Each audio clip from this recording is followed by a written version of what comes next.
Mateus capítulo 21. Quando se aproximaram de Jerusalém, chegaram a Betfagé, ao Monte das Oliveiras. Jesus enviou 2 discípulos, dizendo-lhes: Vão ao povoado que está diante de vocês. Logo encontrarão uma jumenta amarrada com um jumentinho ao lado. Desamarquem-nos e tragam-nos para mim. Se alguém perguntar algo, digam-lhe que o Senhor precisa deles e logo os enviará de volta. Isso aconteceu para que se cumprisse o que fora dito pelo profeta. Digam à cidade de Sião: eis que o seu rei vem a você, humilde e montado no jumento, no jumentinho cria de jumenta. Os discípulos foram e fizeram o que Jesus tinha ordenado. Trouxeram a jumenta e o jumentinho, colocaram sobre eles os seus mantos, e sobre estes Jesus montou. Uma grande multidão estendeu seus mantos pelo caminho. Outros cortavam ramos de árvores e os espalhavam pelo caminho. A multidão que ia adiante dele, os que o seguiam, gritavam: Hosana ao filho de Davi, bendito é o que vem em nome do Senhor, Hosana nas alturas. Quando Jesus entrou em Jerusalém, toda a cidade ficou agitada e perguntava: Que é este? A multidão respondia: Este é Jesus, o profeta de Nazaré, da Galiléia. Jesus entrou no templo e expulsou todos os que ali estavam comprando e vendendo. Derrubou as mesas dos cambistas e as cadeiras dos que vendiam pombas. E lhes disse: Está escrito, a minha casa será chamada casa de oração, mas vocês estão fazendo dela um covil de ladrões. Os cegos, os mancos, aproximaram-se dele no templo e ele os curou.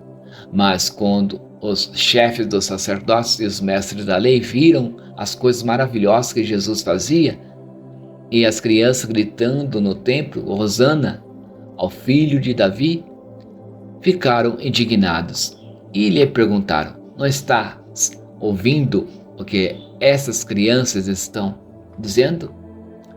Jesus respondeu: Sim, vocês nunca leram?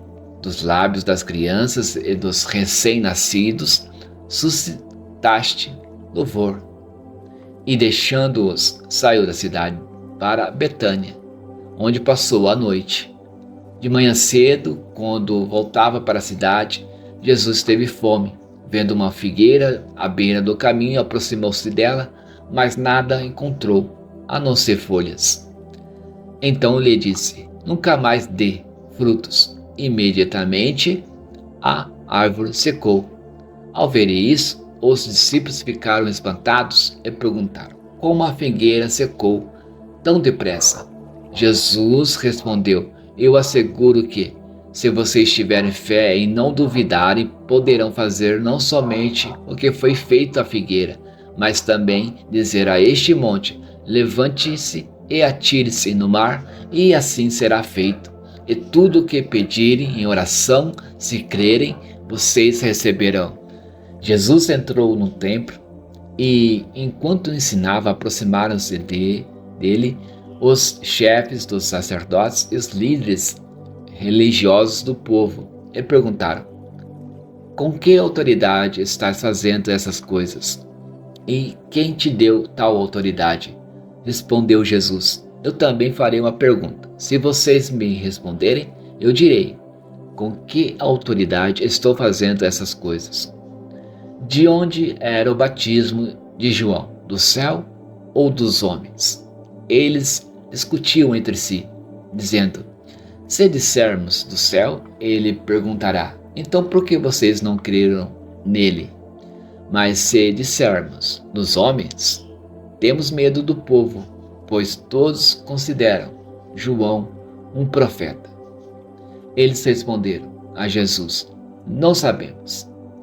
E ele lhes disse: Tampouco direi com que autoridade estou fazendo essas coisas. O que acham? Havia um homem que tinha 2 filhos. Chegando ao primeiro, disse: Filho, vá trabalhar hoje na vinha.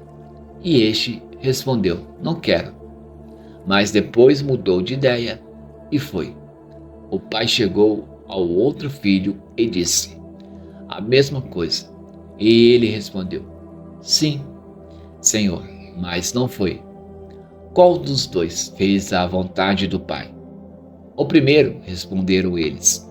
Jesus lhes disse: digo a verdade, os publicanos e as prostitutas estão entrando antes de vocês no reino de Deus. Porque João veio para mostrar o caminho da justiça, e vocês não creram nele. Mas os publicanos e as prostitutas creram, e mesmo depois que verem isso, vocês não se arrependeram nem creram nele. Ouçam outra parábola. Havia um proprietário de terras que plantou uma vinha, colocou uma cerca ao redor dela, cavou um tanque para prensar as uvas e construiu uma torre. Depois arrendou a vinha e alguns lavadores e foi fazer uma viagem. Aproximando-se a época da colheita, enviou seus servos aos lavadores para receber os frutos que lhe pertenciam. Os lavadores agarraram seus servos, a um espancaram, ao outro mataram e apedrejaram o terceiro. Então enviou-lhes outros servos, em maior número, e os lavadores os trataram da mesma forma. Por último, enviou-lhes seu filho, dizendo: ao meu filho respeitarão. Mas quando os lavadores viram o filho, disseram uns aos outros: este é o herdeiro. Venham, vamos matá-lo e tornar sua herança. Assim eles o agarraram, lançaram-no para fora da vinha e o mataram. Portanto, quando vier o dono da vinha, o que fará aqueles lavadores? Responderam eles: matará-o de modo horrível estes perversos e arrendará a vinha a outros lavadores, que lhe deem a sua parte no tempo da colheita. Jesus lhe disse: vocês nunca leram isto nas Escrituras? A pedra que os construtores rejeitaram tornou-se a pedra angular. Isso vem do Senhor. É algo maravilhoso para nós. Portanto, eu digo que o reino de Deus será tirado de vocês e será dado a um povo que dê os frutos do reino. Aquele que cair sobre estas pedras será despedaçado. Aquele sobre quem ela cair será reduzido a pó. Quando os chefes dos sacerdotes e os fariseus ouviram as parábolas de Jesus, compreenderam que ele falava a respeito deles e procuravam um meio de prendê-lo, mas tinham medo das multidões, pois elas o consideravam profeta.